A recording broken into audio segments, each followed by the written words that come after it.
Okay, P2 from the Business Environment Unit is, remember, still focusing on your pound shop and Apple.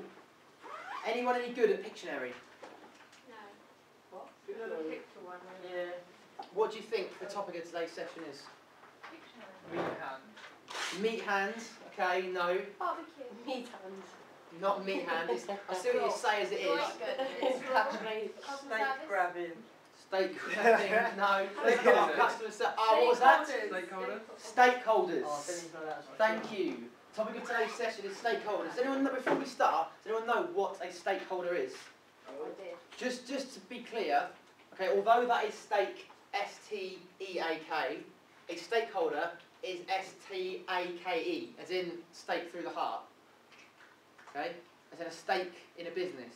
So, does anyone know what a stakeholder is? Go on, Jay. Is it? Do you want to? Oh. Is it the stake mean like the same sort of stake you'd use in gambling? So how much? Get back. You can use that analogy, but it's quite it's tenuous. The same meaning of stake, or is it different? Not exactly. Go on. Is it someone who's affected by how the business is run, like what the business does? Right, that's a little bit. Someone who's affected by how the business is run. Yeah? Pretty much spot on.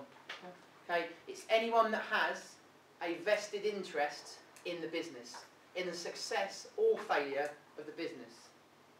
So you could say it's someone that has a stake in the business. That's what I was saying, Joe, with your example. It's something if you've invested some money into a gambling pot, you have a stake in that pot.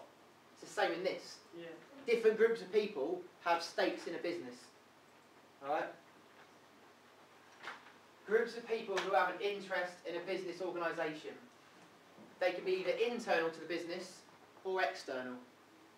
So we've got different groups of people that either want the business to succeed or fail. Different groups of people that watch the actions of the business and try and, this is the key bit, and try and influence the actions of the business. So what different groups of people have an interest in a business? What do we think down here? Bianca, Zoe, Bertie. Right, okay, shareholders, definitely, that's one. Trade unions. Trade unions, definitely. Governments. Don't minimise that. Okay, yes, that is right. Trade unions, government, shareholders. Staff? Yeah, staff or employees. If you work for a business, then you care if the business succeeds, don't you? Because otherwise you haven't got a job, or you might get a bonus, depending on if it's doing well or doing badly. What else? Retailers. Retailers. Retailers, yeah, depending on who the business is. Where does a business get their materials from? Manufacturers or suppliers, definitely. Yeah. So if you're a manufacturer or supplier, you want the business you supply to be doing well, because otherwise, well, they're not going to be buying from you. Who else? Customers. Yeah, okay, the most obvious one, customers. What about the franchise? Franchises, what is a franchise? They're kind of like self-employed people, but in a different way. Remember, a franchise is someone who takes the use of a name. Yeah, it depends, but not in this scenario, Why are customers stakeholders in a business? Deeper. Why are customers stakeholders? Come on, what's your favourite product in the world? What's your favourite thing to buy? Clothes. What shop's your favourite shop? H&M. H&M has just closed down. Is it? No, Deepa, don't worry. What I mean is, as a customer, you have an interest in the business, don't you? If H&M, don't worry, if H&M shuts down, your favourite shop is now gone. That's why as a customer you have an interest in a business. The business is got a new product out, a new range out. If it's doing really, really well, what effect does that have on prices? Jodie gave the example of trade unions. Trade unions are an example of pressure groups. Groups of people that try and influence what a business does. What other pressure groups can we think of? Groups of people that influence how a business operates.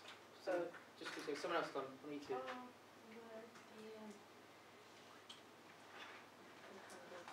If a business isn't particularly environmentally friendly, what groups might they annoy? The environmentally friendly Yeah. people. Greenpeace, was it Save the Earth, or Save the Planet, or something along those lines? They're pressure groups. Like What do trade unions do then, Jodie? activists. Yeah, what do trade unions do? Like put a stop to, I don't know, like animal cruelty and all that kind of stuff. Trade unions would support they- workers, not trade unions would be people, say for example, you're Yeah, unhappy so- at work, Yeah. you need Is representation. it like for sexual harassment and stuff, you'd go Yeah. to the trade union? Yeah, exactly that. If your workplace aren't supporting you and doing what they should do, you can go to a trade union. You have to be a member though. Has anyone here got a job and is a member of a trade union? Those of you that are interested, in the 80s and before in the 70s, trade unions used to be really, really popular. Is it Then- for strikes when you go on strike? and Yeah, stuff? but then Margaret Thatcher and all her kind of changes, crossing the picket line, or strikes were made a lot harder to enforce. So trade unions have got a lot less power. What a lot of businesses used to be are what are called closed shops. So if you got a job, you have to join a union. We're all in a union. Right. We don't have to, but in education you're recommended to be in one, especially in schools. Think of the allegations that could be made in schools against teachers and staff. And you need to have that support of the trade union. Yeah, same kind of thing, because allegations are being made and you need support. And they'll support you in court. They'll support your legal fees. Anything else? Media, newspapers, magazines, Do you know what? everything. That's a really good point. That's not actually down here, but yeah, definitely.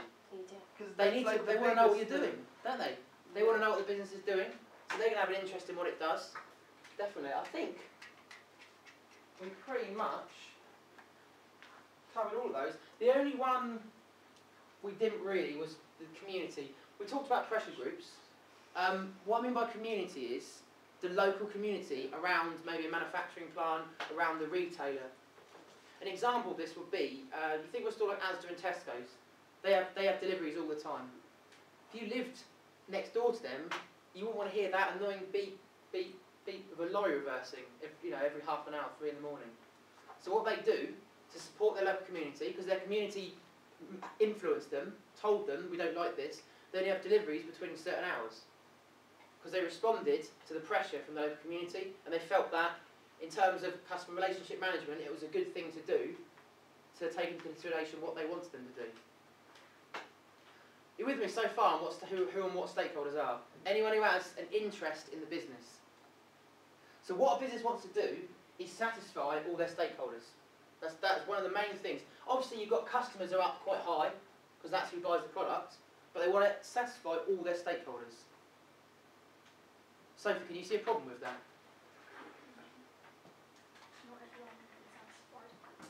Not everyone's going to be satisfied, are they? As customers, we want low prices. Shareholders want as much profit as possible. There's a conflict. Shareholders want expansion. Greenpeace want to keep it all nice and pretty. Well, I think with Greenpeace and people like this, I was watching an article. We do an ethics unit in the second year. We'll do it next year if you stay.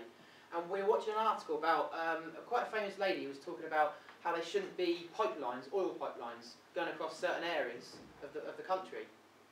Now, she can protest all she likes, but do you think if someone said to her, okay, fine, we won't build that, but you can't have a car, do you think she'd be as happy? No. Just a side note, I think people can protest, and some people have their right to, and they should do. But if it actually directly affected them, how much would they keep that protest going? Anyway, your businesses. Remember, focusing on Apple and your pound shop. What you're going to need to do is tell me what a stakeholder is. You're then going to have to go through and explain who the stakeholders are for these two businesses.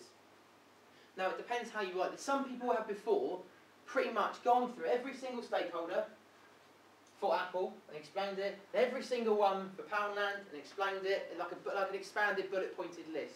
You can do that if you want to, but it's kind of repetitive and it's time-consuming.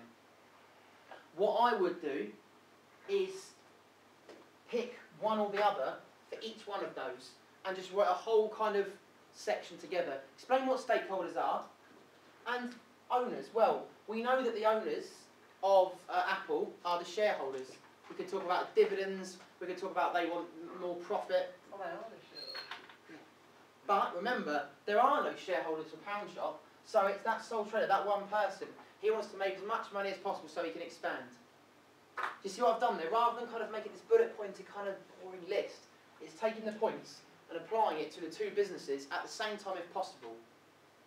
So I'll do a paragraph for external and a paragraph for internal. Up to you. It's like, if you want to, I wouldn't. No, I would just have pretty much it all kind of together. The best pieces of work don't kind of go in certain paragraphs and kind of really fragmented. Write how it naturally goes on to each other. Like, for example, don't stick to this order if it isn't natural. For example, when you're talking about shareholders, you can say shareholders want the most profit. However, this is going to contrast directly with certain pressure groups. So shareholders want expansion. Pressure groups such as Greenpeace want this. Other pressure groups, for example, trade unions. Trade unions they would conflict with shareholders, but they would also be with employees. Do you see, it's kind of jumping about when it makes sense to, and they're the best pieces of work. There is an extension from this, a merit criteria,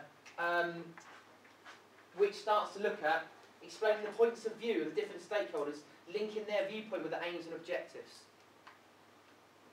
So, if you write it in the way I've explained, you're going to start to answer that as you go through.